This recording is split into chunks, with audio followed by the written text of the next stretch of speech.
calling? Oh, it's Kyle. Hello? Hey Jonas, are you free next week?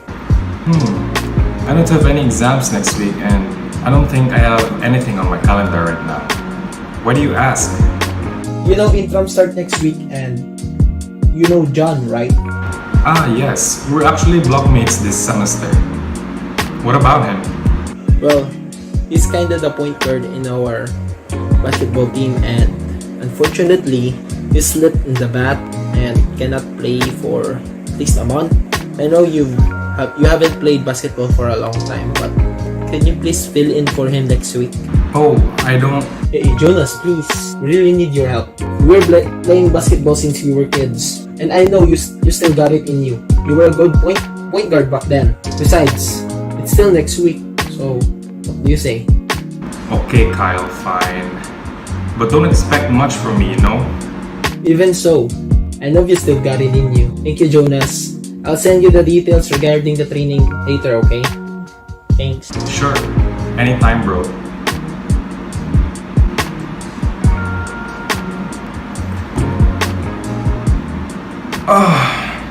Let's go.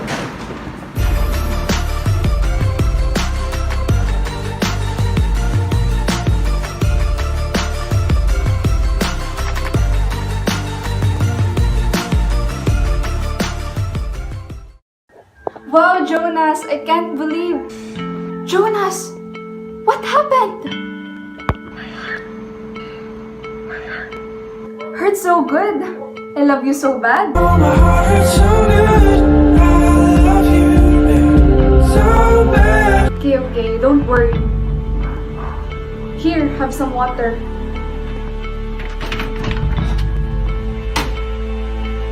So hey, I found the kit, so are you feeling any better? Kinda, but my heartbeat is kinda unusual. Okay, so stay still while I check your vitals.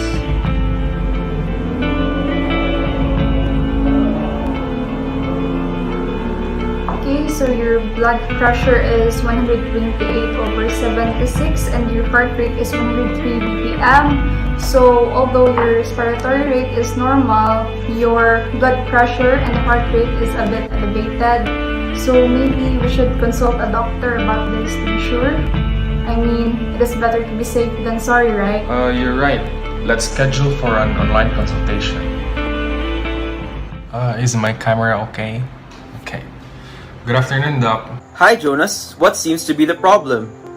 Recently my heartbeats have been unusual. At first, I thought they were normal because I feel it when I talk with my...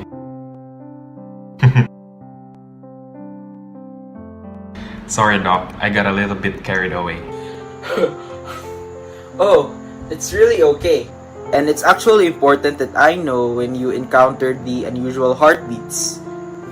Well, I started noticing it when I was talking to someone. I really thought it was because of that person why my heart skipped a beat, like the ones in the movies, Doc. However, while I was playing basketball a while ago, I felt it again and it lasted quite longer than the first. So my sister took my vitals and it showed that some of my vitals were above normal. So I was thinking that with that information, you could figure out what's making me feel unusual heartbeats, Doc. Well, from what you're telling me, I think that you are experiencing atrial fibrillation, especially with those prominent neck veins and elevated blood pressure and heart rate. It is a type of condition where you have irregular and often rapid heart rate that occurs when the two upper chambers of your heart experience chaotic electrical signals. So the result is a fast and irregular heart rhythm. So the heart rate in atrial fibrillation, it may range from 100 to 175 beats a minute. But we need you to undergo more diagnostic tests for confirmation. But what do you think could have caused this? I really don't know, Doc. I really don't.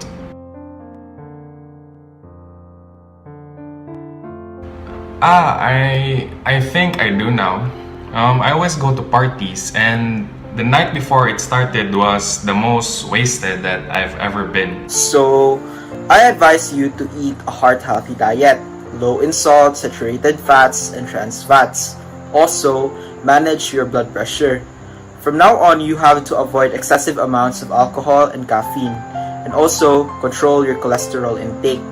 Ideally, to treat atrial fibrillation, the heart rate and rhythm are reset to normal. So, to correct your condition, we have to undergo a procedure called cardioversion. But we're still not sure of your condition, so you have to undergo some tests to confirm your condition. For example, ECG, blood tests, chest tests, and chest x-ray. So from the time you already have the results of these tests, don't hesitate to call me. Thank you, Doc. I'll follow you up soon. Bye.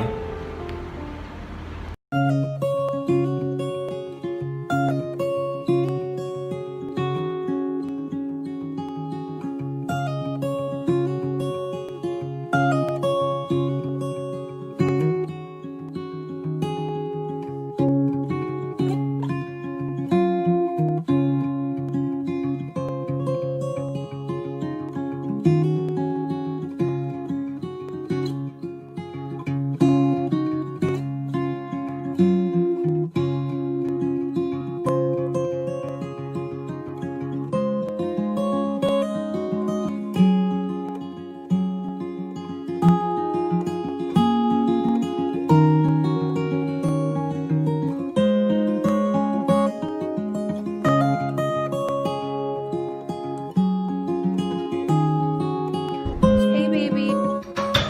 Hey, so how was the concert? I'm sorry, I didn't know. I came here because Mom wants to talk to you. She wants to know what happened during the consultation. Okay, I'll be right there. Okay.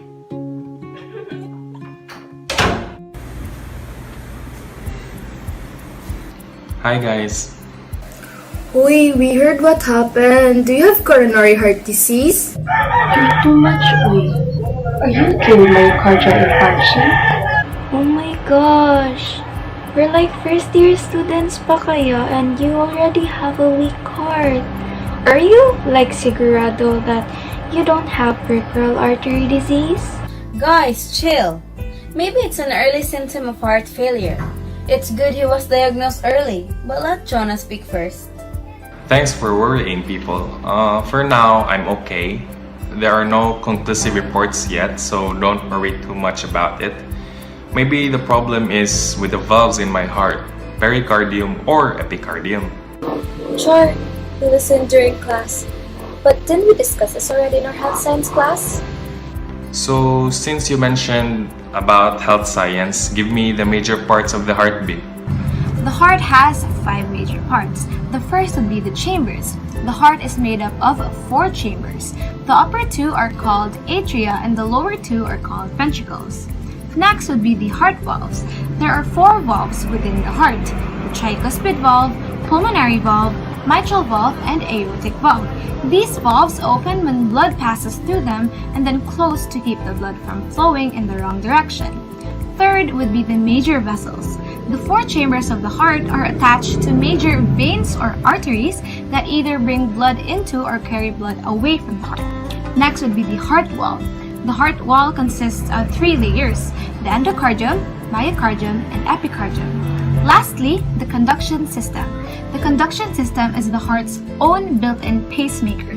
This special tissue sets the heart rate and allows the upper and lower chambers to communicate with each other so they can function in a coordinated fashion. I also listened now. It's your turn, guys. Discuss the cardiac action potential daw. Isn't that the one with atrial systole, atrial diastole? No, that's the cardiac cycle. That's why you hear the lub and dub when you use a stethoscope. Yeah, they're right.